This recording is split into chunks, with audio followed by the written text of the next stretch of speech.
मुजफ्फरपुर में भी एक घटना हुई है, एक वारदात हुई है। इसके बारे में आपको बताते हैं। अब बिहार के मुजफ्फरपुर में बैंक लूट लिया गया है दिन दहाड़े। और ये देखिए, बंदूक की नोक पर 10 लाख रुपए लूट लिए। बिहार में एक और वारदात होती है और कैसे 10 लाख रुपए लूट लिए गए। ग्रामीण बैंक से सोमवार को ये लूट हुई है। और ये देखिए, तस्वीरें भी आपको दिखा रहे हैं। बंदूक की नोक पर यानी पॉइंट ब्लैंक रख के लूटपाट की गई है।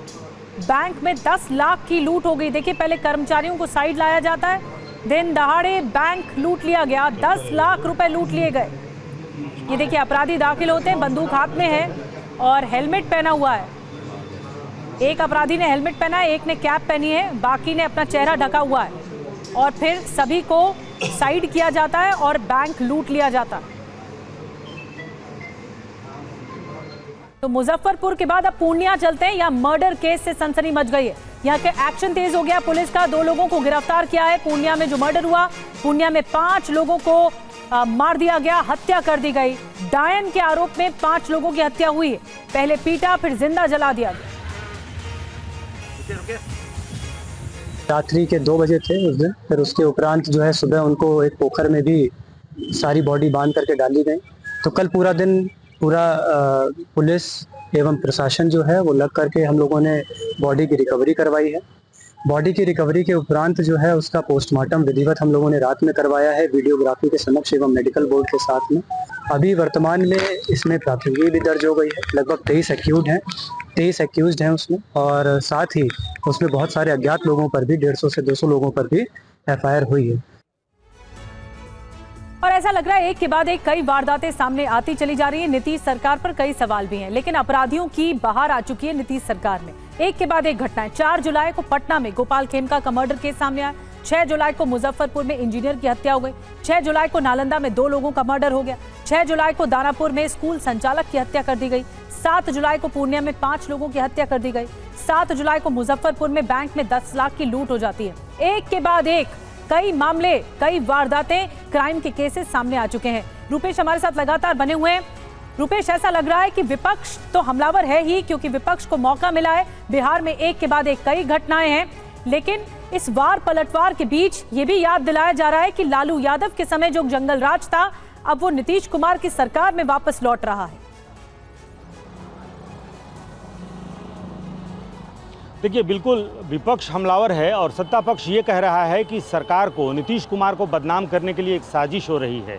लेकिन सरकार आपकी है, पुलिस आपका है, तंत्र आपका है। क्या साजिशकर्ता तंत्र पर भारी पड़ रहे हैं, पुलिस पर भारी पड़ रहे हैं? पूरी सरकार की जो मशीनरी है, क्या अगर कोई राजनीतिक साजिश या नीतीश कुमार यानी कि मुख्यमंत्री, क्या मुख्यमंत्री को बदनाम करने के लिए एक साजिश हो रही है? और उस साजिशों के पीछे जो लोग हैं, जो साजिश करता हैं, क्या इस पूरे सिस्टम और मशीनरी पे ज़्यादा भारी पड़ रहे हैं? ये बड़ा सवाल है। सिर्फ ये कह देने से कि ये साजिश हो रही है, उस साजिश को रोकने का, उस साजिश को विफल करने का काम भी पुलिस का ही है, काम सरकार का भी है। तो अगर सरकार इस साजिश को पहचानने में, साजिश को नाकाम करने में अगर विफल है, तो ये सरकार की सीधे सीधे विफलता है।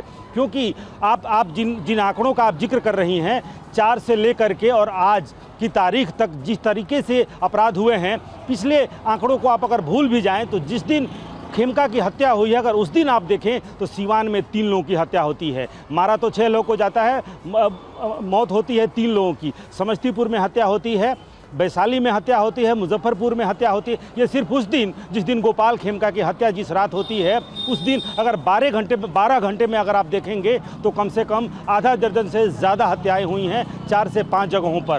तो ये अपराधियों पर अगर लगाम नहीं लगा पा रहे हैं, और हम विपक्ष का काम है राजनीति करना, लेकिन पक्ष और सरकार का काम है उस राजनीति को विफल साबित करना।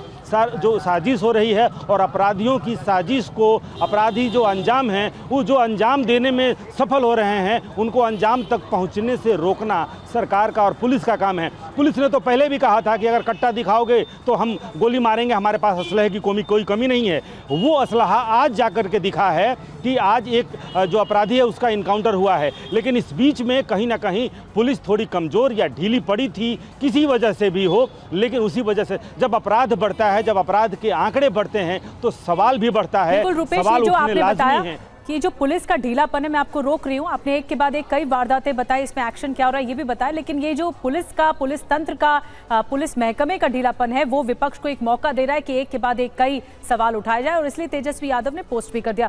धन्यवाद रूपेश आपका, दोनों ही खबरों पर बताने के लिए, साथ में जिस राजनीति हो रही है उस पर भी जानकारी देने के लिए।